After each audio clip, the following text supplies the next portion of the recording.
कुन भौजी तोरा से दूर। भैया कहाँ मारे गेल कुन भौजी तोरा से दूर। भौजी पिया के नेमन जूस देलियो भैया वाला सूप। भौजी पिया के नेमन जूस देलियो भैया वाला सूप। लहंगे में मार दे तो भौजी तोरा लू। लहंगे में मार दे तो भौजी तोरा लू। भौजी पिया के नेमन जूस देलियो भैया वाला सूप।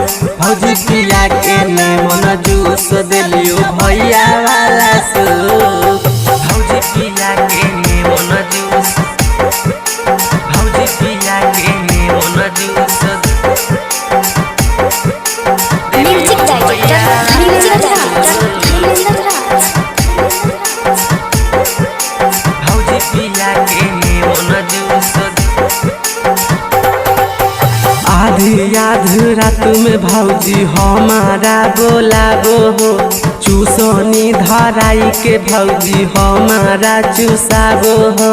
हमारा चूसाबो हो। आधी आधी रात में भौजी हमारा बोलाबो हो। चूसनी धराई के भौजी हमारा चूसाबो हो। देखी के तोहर जवानी भौजी लागी गेलो भूख। देखी के तोहर जवानी भौजी लागी गेलो भूख। भौजी पिया के नेमन जूस देलियो भैया वाला सूप। भौजी पिया के नेमन जूस देलियो भैया वाला सूप। भौजी पिया के नेमन जूस। भौजी पिया के नेमन juice. Music director Dharmendra Raj. भौजी पिया के नेमन जूस। बालाजी बिहरिया के देला हो बिगाड़ जी। लागो हो भौजी नैहरे में हला हो खेलाड़ जी। हला हो खेलाड़ जी। बालाजी बिहरिया के देला हो बिगाड़ जी। लागो हो भौजी नैहरे में हला हो खेलाड़ जी।